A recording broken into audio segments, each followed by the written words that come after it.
오늘은 양력으로 2045년 4월 28일이고요. 음력으로는 2045년 3월 12일입니다. 오늘 명식은 을충년 경진월 임자일이 되겠고 일지는 임자가 되겠습니다.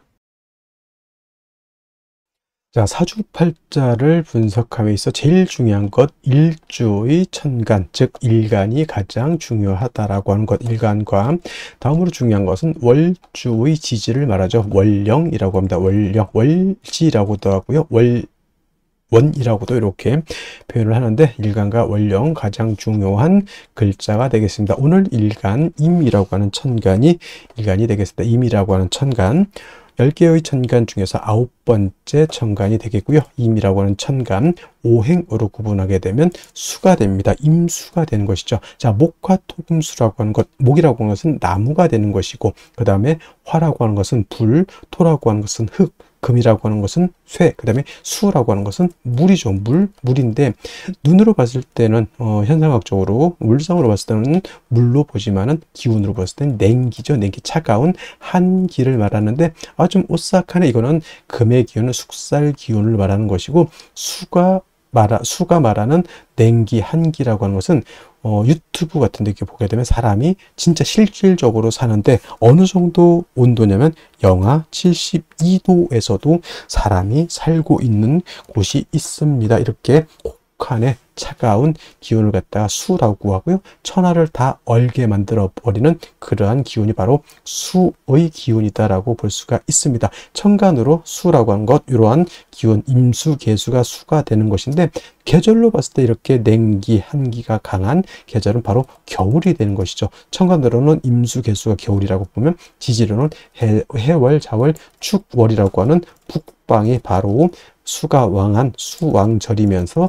계절로는 겨울이 된다라고 볼 수가 있습니다. 자, 겨울이라고 하는 것, 수가 왕한 계절, 수라고 하는 것은 색깔로 보면 흑색이 되는 것이고요. 그 다음에 주관하는 시는 현무라고 하는 상상 속에 그런 동물이 되는데, 자, 색깔로 봤을 때 목이라고 하는 것은 청색, 화라고 하는 것은 적색, 토라고 하는 것은 노랑색, 황색이라고 하죠. 그 다음에 금은 백색, 수는 예를 들면은 지금 말씀드렸던 흑색인데 수가 용신이다 그러면 어떻게 돼요? 흑색을 많이 입어라 이렇게 말씀하시는 분들도 있고, 수가 용신일 때는 금이 수를 생기지니까 흰색과 검정색을 섞어 입어도 되겠다라는 또 추측도 해볼 수가 있겠죠. 그래서 목화토금수라고 하는 것의 색깔이 5가지 색깔이죠. 청색, 적색, 백색, 흑색, 황색인데, 자, 흰색에다가 검정색 색금은 회색이 될 것이고요.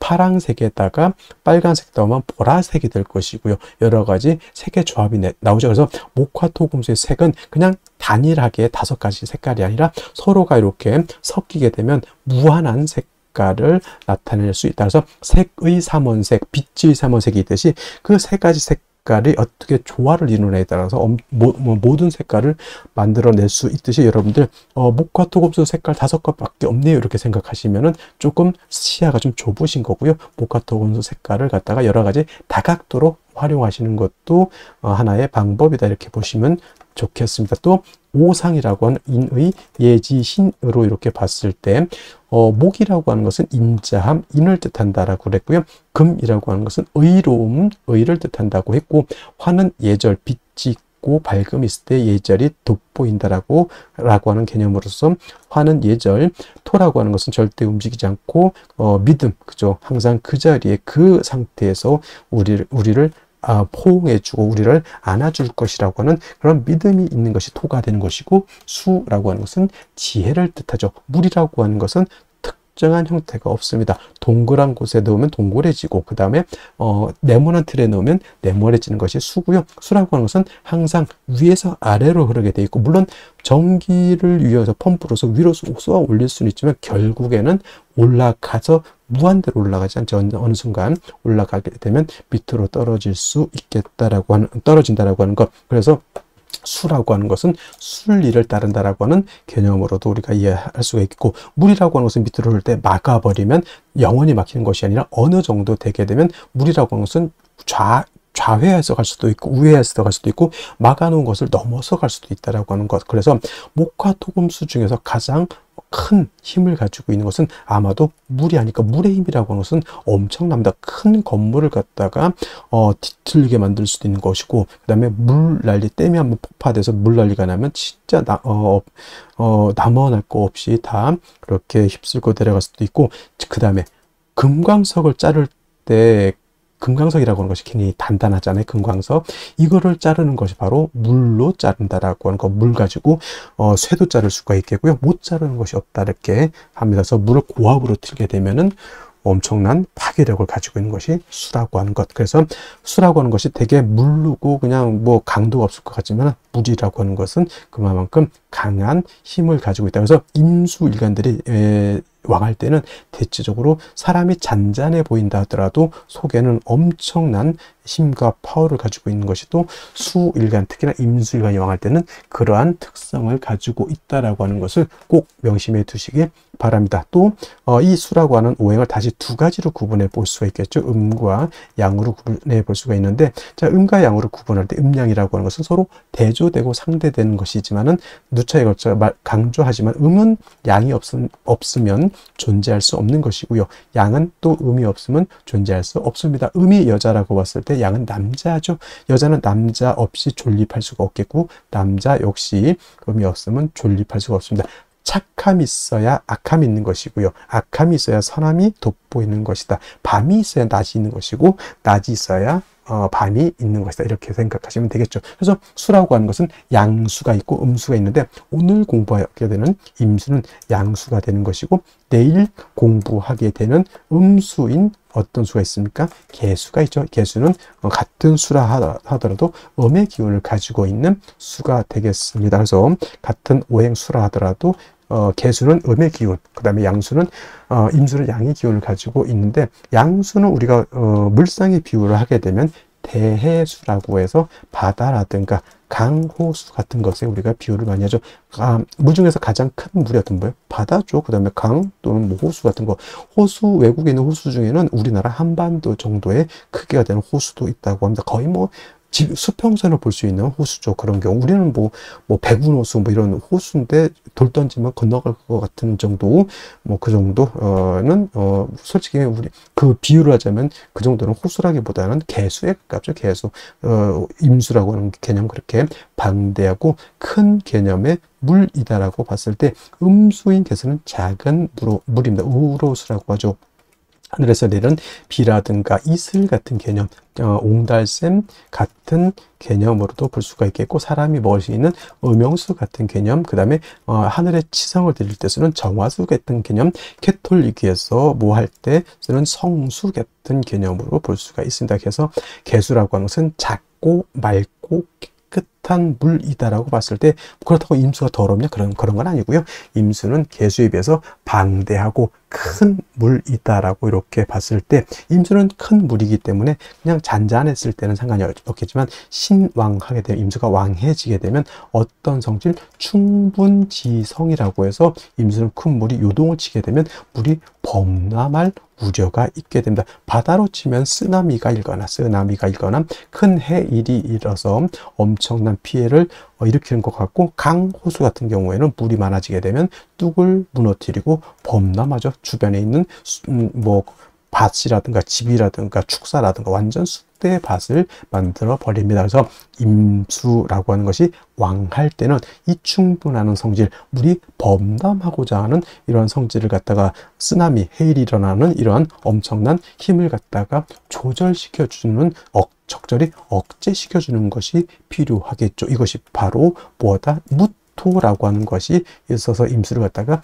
제방해야 된다라고 이렇게 설명을 하는 겁니다. 제가 무토, 기토 설명할 때 무토는 어떤 토? 건토라고 했고요. 기토는 습토라고 해서 금을 생할 때, 토생금을 할 때는 습토인 기토라든가 지지로 진토라든가 술토 가지고 금을 생할 수 있지만, 임수라고 하는 큰 대해수를 갖다 제방할 때는 습토인 기토로는 임수를 제방할 수가 없다. 그래서 양토인 무토, 건토인 무토로서 제방해야 되는 것이고, 기토는 작은 습립, 물에 젖은 모래가기 때문에 만약에 임수가 기토를 보게 되면 오히려 기토가 임수를 갖다 탁하게 만든다고 해서 기토 탁 임이라고 임수를 갖다 제방을 해야 되는데 물을 더럽히게 흙탕물을 만들어 버리는 그러한 경우, 예를 들면 한강을 막겠다고 삽자를 가지고 아무리 모래 갖다 뿌려 본들 그 왕한 물에 의해서 모래가 다 쓸려 내려가죠. 물만 더럽혀진다라고 하는 것이 바로 이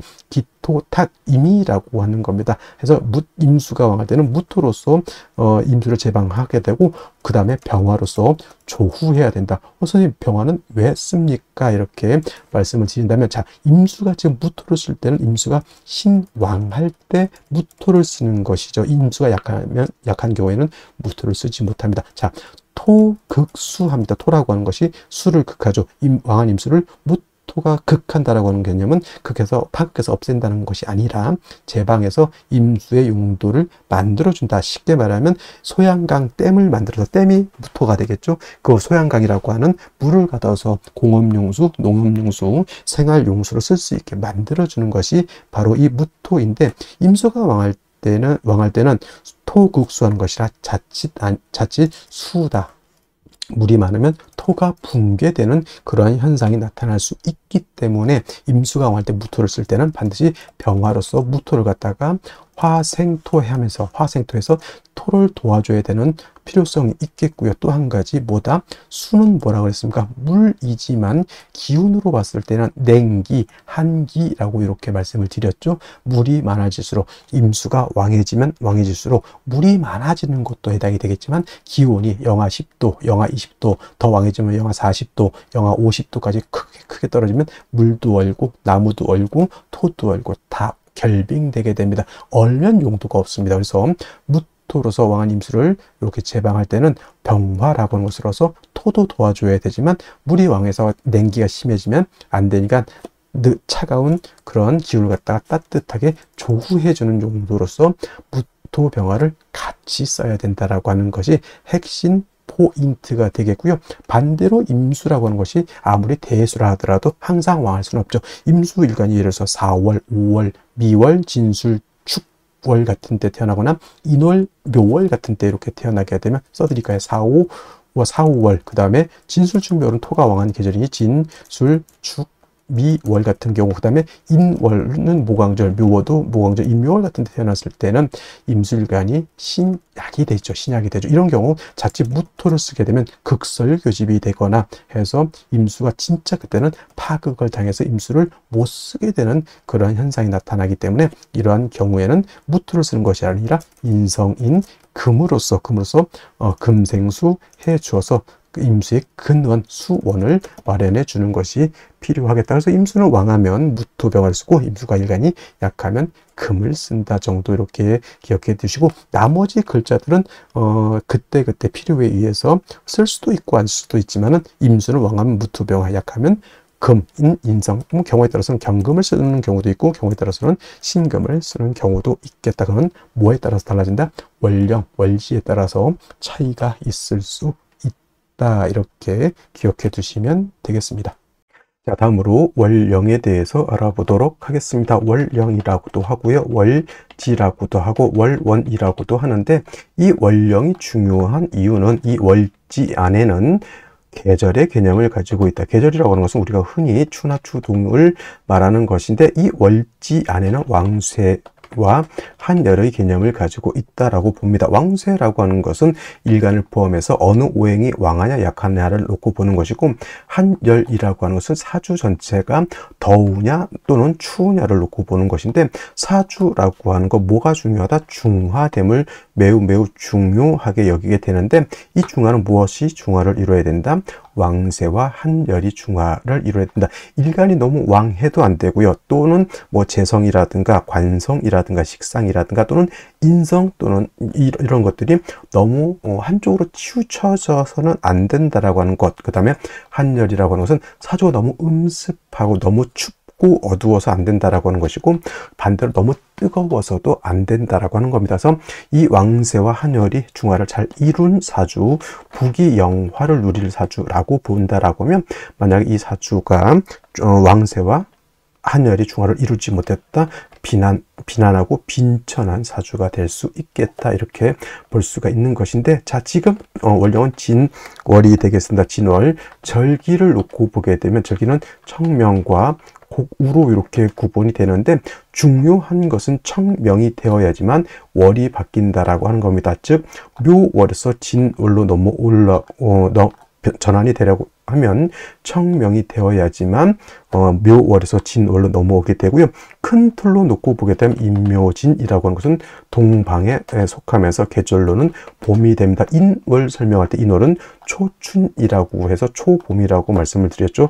초춘이 되는 것이고, 묘월은 중춘이 된다라고 했고, 지금 진월은 개춘이 됩니다. 개춘이라고 하는 것은 봄을 말하는 것이죠. 늦봄. 그래서 진월도 일단은 계절로는 봄이 된다라고 하는 것. 방향은 당연히 동방이니까 동쪽이 되는 것이고요. 동쪽. 그 다음에 중요한 것은 인은 북동쪽이 되는 것이고, 묘는 정동쪽이 되는 것이고, 진은 남동쪽이 된다 해서 같은 동쪽이라고 하더라도 이러한 차이점이 있고요. 또 인묘진은 동방으로서 목의 기운이 굉장히 왕한 틀이 되겠죠. 목왕절이 되는데, 인월은 제가 말씀드렸습니다. 인월은 목의 임관지가 되는 것이고, 묘월은 목의 제왕지가 되는 것이고, 진월은 목의 쇠지가 됩니다. 그래서 인묘진이 모두 목이 왕하다라고는 하지만, 특히나 목이 왕한 것은 인월과 묘월이 목이 가장 왕하고요. 진월로 넘어가면서부터는 목은 점차 쇠락해져 간다라고 볼 수가 있겠습니다. 그리고 중요한 것은 진월만 놓고 봤을 때 진월은 토가 왕한 토왕절이다라고 하는 것. 그래서 진술축미월이라고 해서 이때는 사계월이라고 합니다. 사계월이라고 하는 것은 계절의 끝을 말하는 것이죠. 진월이라고 하는 것은 봄의 끝을 말하는 것이고, 술월이라고 하는 것은 가을의 끝, 축월이라고 하는 것은 겨울의 끝, 그 다음에 미월은 여름의 끝이 됩니다. 그래서 이 진술축미월은 사계월이라고 보면서 환절기가 된다라고 보게 되죠. 그리고 진월은 토가 왕하면서 포태법으로는 목은 쇠지가 되면서 수가 여기가 수고라고 해서 수의 묘지가 된다라고 하는 것도 여러분 꼭 기억해 둘 필요가 있습니다. 그래서 예를 들어서 일간이 임수라든가 일간이 개수라든가 또는 타 천간에 임계수가 있을 때 진에 예를 들어서 임묘된다고 해서 수가 약해진다라고 이렇게 보시는 분들이 있는데, 꼭 그렇게만 볼 것이 아니라 수가 진을 보게 되면 일단 통근할 수 있다라고 하는 개념을 꼭 염두에 두시고, 그 다음에 진월은 변화가 좀 많은데 인묘진을 모두 갖추게 되면 이거는 인묘진 방합을 형성하게 되니 이건 목이 왕해지는 것이고, 또 진월은 신자진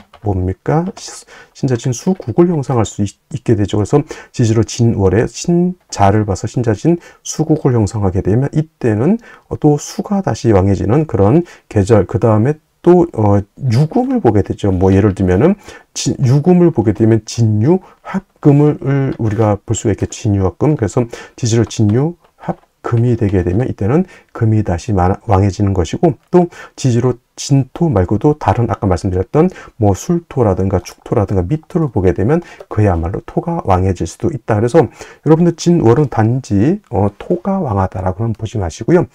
인묘진 방합을 형성하게 되면 목이 왕해지는 것이고, 신자진 수국을 형성하게 되면 이때는 수가 왕해지는 것이고, 진유 합금을 하게 되면 금이 왕해지는 것이고, 지지로 진술축미 토가 많아지게 되면 그야말로 토가 왕해진다. 이렇게까지 여러분들 진월을 잘 이렇게 분석해 볼 수 있는 그러한 안목을 갖추시기를 바랍니다. 그렇다면 진월에 일간 신금이 태어나게 되면 사주를 어떻게 배합하는 것인지 알아보도록 하겠습니다. 자, 일간 신금이라고 하는 거 복습해 보겠습니다. 음금이라고 했고요. 신금 같은 경우에는 보석이라든가 주옥 같은 거, 도자기라든가 이런 걸로 볼 수가 있죠. 양금인 경금이 땅속에서 금방 캐는 강철이라든가 또는 무쇠 같다라고 하면 그 강철 무쇠를 잘 단련해서 기물을 만들게 되면 요 신금이 된다라고도 이렇게 설명을 할 수가 있겠습니다. 일단 중요한 것은 경금은 원철이기 때문에 단련해서 기물을 만들어야 된다고 하면, 일단 신금은 여러분들 반지, 귀걸이, 여러 가지 장신구와 같은 보석, 주옥과 같은 것이기 때문에 다시 활을 봐서 신금을 단련할 필요가 있다 없다. 신금이 화가 왕해지게 되면 여러분들 반지 보석을 불구덩이 속에 넣어버렸다 이렇게 생각하면 되는 거예요. 그래서 신금이라고 하는 것은 경금과 달리 화가 많아진 것을 필요하지 않고 오로지 사시사철 임수를 얻어서 뭘 해주면 좋다? 도세주옥 해주는 것을 좋아한다. 단 임수를 주요해서 신금을 단련할 때 토가 많아지게 되면 신금을 오금시키게 되고요. 또는 심한 경우 토다 매금도 될 수가 있겠고, 그 다음에 임수를 용신을 쓰는데 토가 많아지게 되면 임수를 갖다 탁수로 만들게 되거나 또는 임수를 파극할 수도 있다라고 하는 문제가 있다라는 것을 염두에 두고 보시면, 원령 자체가 진월이 되겠습니다. 진월은 물론 말씀드렸던 것처럼 토가 왕한 토왕절이지만은 진토는 술토라든가 술토나 미토와 달리 진토는 습토가 되죠. 습토라야지만 생금이 가능하다. 그래서 토를 생할 수 있는 지지토는 축토와 지금의 진토라야지만 금을 생할 수 있겠고, 미토라든가 또는 술토 같은 경우에는 금을 생할 수 없습니다. 마른 땅, 건토는 금을 생할 수 없다 이렇게 보는 것이죠. 그래서 신금이 진월에 태어나게 되면 물론 이제 신금 자체가 원령의 통근은 되지 않는다 하더라도 습토인 어머니 인성이 나를 생해주게 되니 이를 갖다가 모왕 자상이라고 해서 일간 신금도 약하지 않고 인성인 어머니도 약하지 않다 이렇게 볼 수 있죠. 일단 신금 자체가 세력을 얻었으니 뭘 해줘야 된다? 임수를 얻어서 신금을 갖다가 도세주옥하게 되면은 신금을 갖다가 반짝반짝하게 만들어 줄 수 있다라고 하는 것. 그래서 진월의 신금은 임수를 치용하는 것이 일단 기본인데, 그래도 걱정스러운 것은 뭐냐면 진토라고 하는 것은 원령에서 토가 왕한 계절이란 얘기죠. 그래서 자칫 잘못하면 저 토가 신금을 오금이라고 하는 것은 신금을 더럽힌다라고 하는 것이죠. 여러분들 반지 귀걸이 예를 들면 결혼 예물을 갖다가 관리를 잘못하면 먼지가 쌓이고 심한 경우에는 녹도 쓰는 경우가 있습니다. 그것이 오금되는 것이고, 토다매금이라고 하는 것은 쉽게 말하면 바닷가 가가지고 반지 잊어버린 거죠. 그러면 저 모래속에 이제 박혀버리게 되면 토다매금이 되는 것이죠. 그래서 원령 자체가 토가 왕하기 때문에 만약에라도 무토 같은 것이 천간에 투출하게 되면 무토는 신금을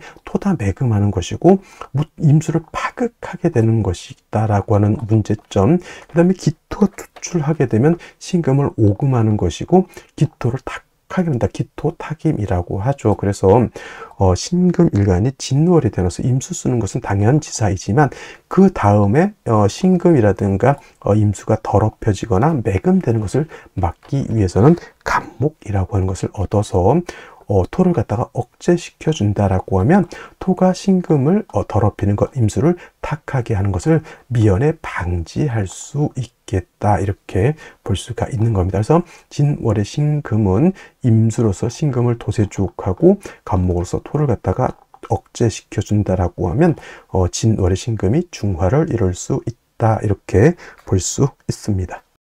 자, 다시 오늘의 명식을 살펴보도록 하겠습니다. 제일 중요한 것 일간, 임수일간이 되겠고요. 임수일간이 태어난 원령은 진월이 되겠습니다. 항상 사주를 볼 때는 제일 먼저 습관적으로 일간이 어떤 일간이냐, 그 다음에 그 일간이 어느 원령에 태어났느냐를 반드시 파악하셔야 되겠고요.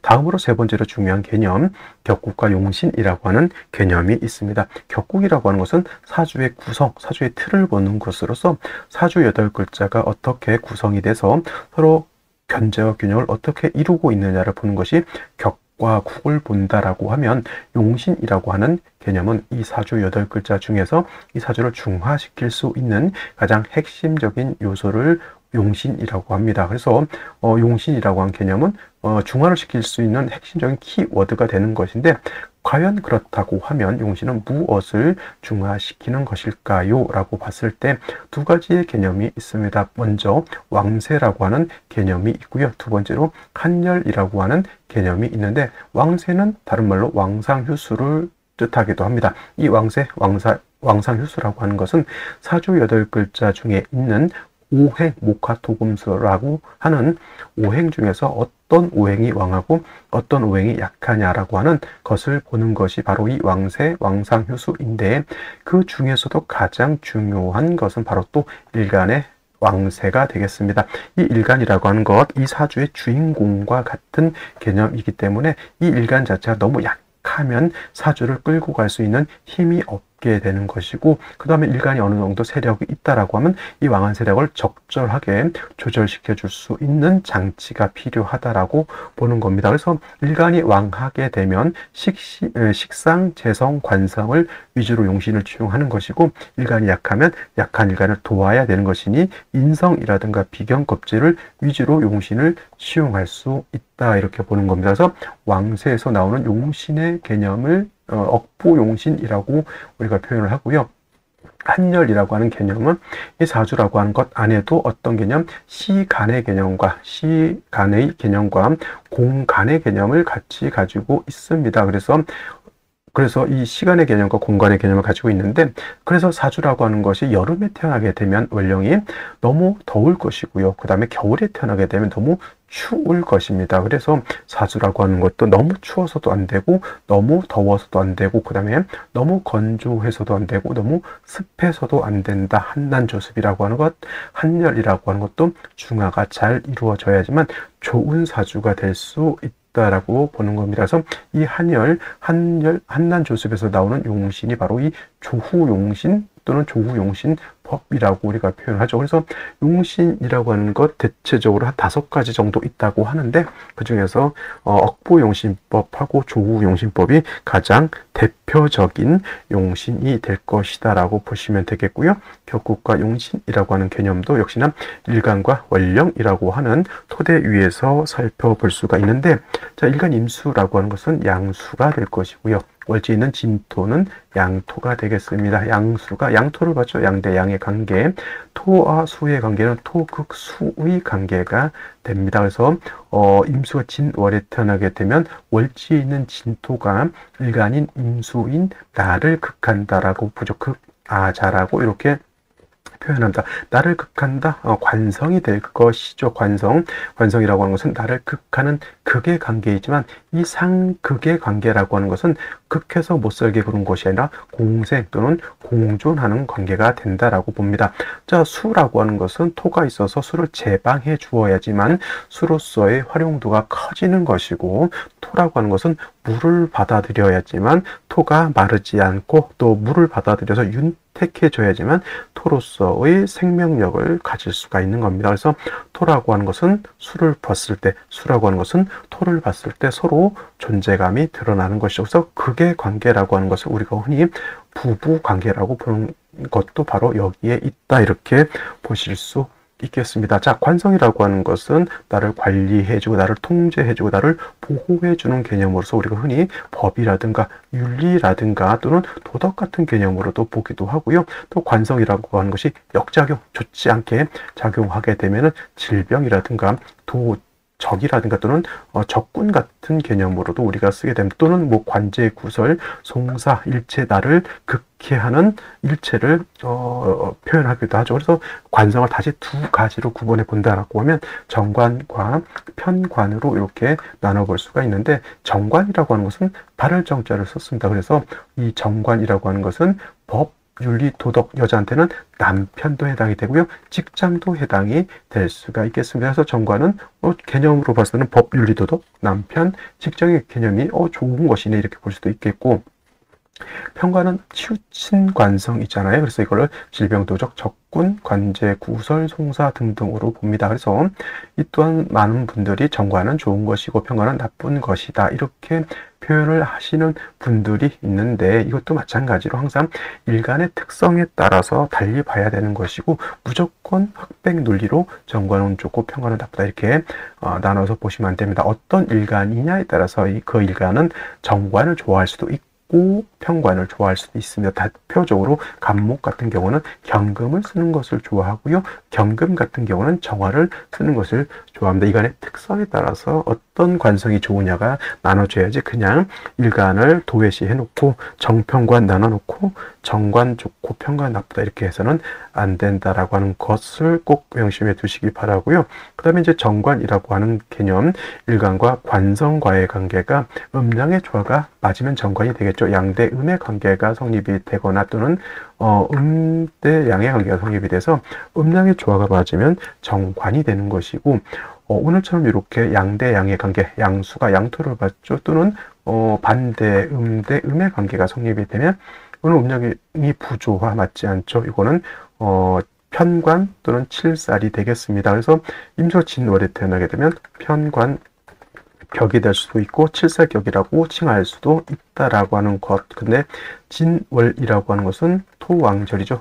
진수중미월은 4개월이라고 해서 토가 왕한 계절임에 반해서 임수가 진월에 태어나게 되면 수는 진월이면 뭐다, 여기가 고지가 된다. 그래서 임수가 땅속에 묻힌다, 이렇게 보는 견해도 있는데, 일단은 중요한 것은 월령 진토 안에는 개수가 있기 때문에 임수가 진토에 뭘 할 수 있다? 통근할 수 있다라고 하는 장점이 있어. 술토하고 진토하고는 그래서 완전히 다르다라고 볼 수 있죠. 술토는 통근이 안 되지만 진토는 임수가 통근할 수 있다, 이렇게 보는 겁니다. 그리고 격을 논할 때 또 월령에 있는 지장간을 볼 필요가 있습니다. 을목이라고 하는 것이 있고요. 계수라고 하는 것이 있고, 그 다음에 본기인 무토가 있게 되는데, 여기서 이제 을목이 천간에 투출되는 경우에는 이 을목을 가지고 격을 잡을 수 있습니다. 양수가 음목을 받고 수생목의 관계가 되죠. 이거는 상관 격이 될 수 있고, 만약에 개수가 천간에 투출되면 겁재격이냐, 이건 투출돼도 크게 의미는 격을 잡기는 애매하다. 그래서 을목이 투출하게 되면 상관격, 무토가 투출하게 되면 당연히 칠살 편관격 두 가지 격국을 논할 수 있다. 중요한 건 진월의 임수라고 하는 것, 편관 칠살격에 일간이 약하고 칠살이 왕하니 살중 신경한 구조 또는 신약 살왕한 구조가 돼서 일간을 저게 관살을 갖다가 통제할 필요가 있다. 그래서 일간 자체가 원령이 통근하고 토가 관살이 왕하니 이때는 인성을 먼저 쓰는 것보다는 간목을 이렇게 치용을 해서 간목 중에서 목국토 관살을 갖다가 통제할 필요가 있겠죠. 간목은 보다 식신이죠. 식신으로서 살을 제한다. 식신 제살의 구조를 갖는 것이 필요하겠고, 그 다음에 아무리 임수가 진월에 통근한다 하더라도 임수의 근원을 마련해 주는 것은 당연히 필요하겠다. 경금이라고 하는 것이 있어서 경발수원이라고 하죠. 임수를 생해 줄 수 있다고 하면 진월의 임수가 간목으로서는 이 토를 제해서 식신 제사를 하고 경금을 얻음으로 인해서 약간 임수를 갖다가 도와줄 수 있는 그런 구조가 된다라고 하면 아주 좋은 중화된 사주가 될 수 있겠다. 이렇게 정리를 해볼 수가 있겠습니다.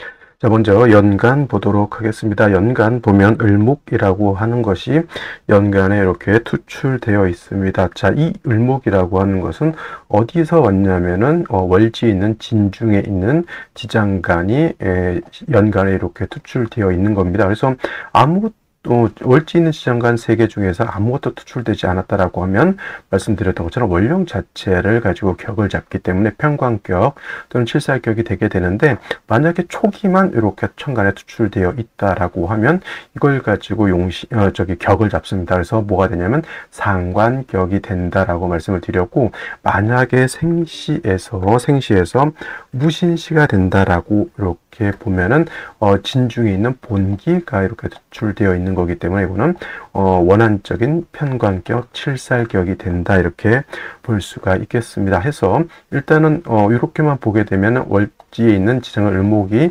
투출되어 있어서 이제 상관격으로 보게 되는데, 간을 보게 되면 경금이라고 하는 인성이 이렇게 있죠. 이 인성이 바로 연간에 있는 을목하고 서로 탐합을 하기 때문에 격이 파격이 됩니다. 그러니까 격을 치용할 것은 극하거나 합하거나 하게 되면 격을 파하게 된다라고 볼 수가 있겠습니다. 이렇게 되게 되면 경금이라고 하는 것은 일간 임수를 생하지 않고요.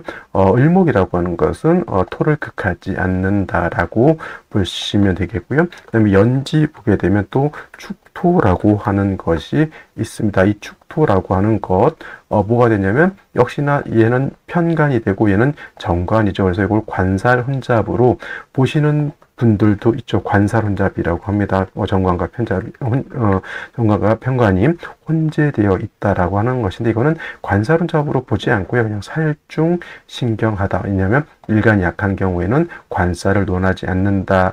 관살을 분리해서 논할 필요가 없다, 이렇게 보는데, 단 이제 일지에서 자수를 보는 순간 사주가 완전히 바뀌게 되죠. 자수를 얻게 되면은 진토하고 자진 합수가 되죠. 제가 진월 같은 경우는 토국 지지로 토국이 형성되는지 신자진 수국이 형성되는지 또는 인묘진 방합이 형성되는지를 이렇게 잘 봐야 된다라고 했는데, 자수를 얻고 심하죠. 예를 들면 아까 말했던 신시가 되게 되면 이건 완전히 신자진 수국을 형성하게 되죠. 아까 무슨 시가 된다 그랬죠? 무신시가 된다라고 했기 때문에 격은 편관격이 신자진 수국을 완전히 이루어서 일간 자체가 왕하기 때문에 이거는 무토로서 임수를 제방하고 그 다음에 병으로서 조후해야 되는데, 화가 없는 그런 단점이 있다라고 하는 점. 그래서 자수를 얻었기 때문에 임자일주가 자진합이 되기 때문에 이거는 신약한 사주가 절대 아닙니다. 신왕한 사주로 바뀌었고요. 그 다음에 이제 무토로서 제방하고 병화로서 조후해야 되는데 3주까지만 놓고 봤을 때 재성인 화가 있다 없다, 화가 없는 것이 큰 단점이 된다, 이렇게 볼 수가 있겠습니다. 자, 그렇다면 생시에서는 화를 얻는 것이 바람직하겠다라는 생각을 해보게 됩니다. 자, 그러면 생시 보도록 하겠습니다. 자, 생시 제일 먼저 나오는 것이 임자시가 있습니다. 자, 3주까지만 놓고 봤을 때 본시 진월의 임수가 신약해야 되는데 일지에서 자수를 얻어서 자진합이 되고요. 생시에서 또 이렇게 비견겁제인 수를 얻었습니다. 임수 입장에서 자수는 양인이죠. 양인이 굉장히 왕한 상태에서 비견까지 투출되어 있으니 이거는 진월이라 하더라도 굉장히 수왕하고, 수가 왕해지게 되면 한습해진다라고 했죠. 반드시 목화운으로 행해서 온기를 얻어야지만 좋은 사주, 중화된 사주가 될 수 있다, 이렇게 보여지고요. 신해시라고 하는 시도 있죠. 이것도 마찬가지로 경자시는 아니다 하더라도 임수가 양인을 얻었죠. 자진합이 됐죠. 그 다음에 해수는 녹입니다. 거기에 대해서 또 신금투출해서 임수를 생하게 되니 역시나 수가 왕하고 한습해지고, 그래서 온기를 얻어야 되기 때문에 목화운으로 가는 것이 좋은 사주라고 보여지고, 신축시 같은 경우에는 신축도 토가 있어서 이거 일간 약해지고 관살이 너무 왕해지는 것 아니냐, 이렇게 보실 수도 있겠지만 이거는 자축이, 이건 합토로 보겠지 않고요. 천간으로 임계가 있으면 이거는 자축합수로 보면 되고, 또 마찬가지로 축토도 토이긴 하지만 수가 왕해지게 되면 사수동류가 되기 때문에 이 토 가지고 임수를 제방하기는 좀 어렵다. 단 임수가 좀 탁해지는 기운은 있다 하더라도 수 자체가 약한 것은 아니고요. 역시나 이 신축시가 되더라도 사주 원국에 화가 없는 것은 매우 큰 단점이 된다, 이렇게 보여집니다. 그리고 임인시가 있죠. 임인시, 임수가 또 투출되어 있고요. 이거 같은 경우는 뭐 자진합수가 되기 때문에 진중무토로서 임수를 제방한다, 이거는 좀 어려울 것 같고, 그냥 단지 시인이 있으면 인중에는 지장간이 간목과 병화라고 하는 것이 들어가 있습니다.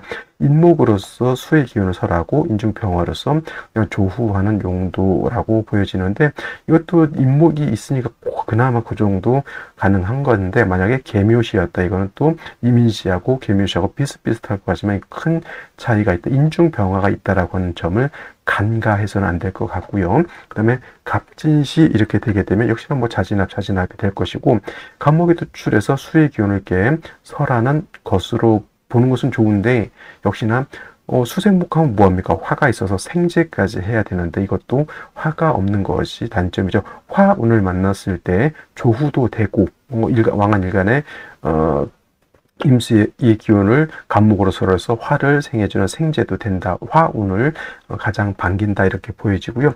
을사시 같은 경우에는 시제에서 사화를 얻었습니다. 없는 것보다 있는 것이 매우 좋은 것이라고 생각이 되고요.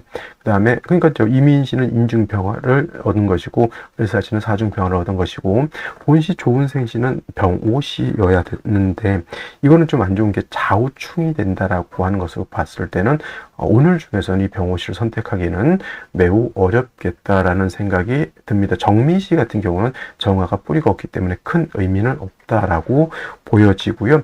무신시 아까 말씀드렸습니다. 신자진 수국하기 때문에 수가 굉장히 왕해지는데 진중에 있는 무토가 투출돼서 임수를 제방은 할 수 없지만 역시나 화가 없으면은 사주가 어떻게 된다? 한습해짐을 면하지 못한다. 화운을 만나는 것이 필요하겠다라고 보여집니다. 그래서 오늘 같은 경우에는 저는 화를 원국에서 하나 정도 얻는 것이 좋겠다라는 생각이 들죠. 그래서 병호 씨가 가장 좋아야 되는데 좌우충 때문에 이건 안 되고요. 정민 씨 같은 경우에는 정화가 뿌리가 없어서 안 될 것이고, 그럼 두 개밖에 가질 게 없다 보냐?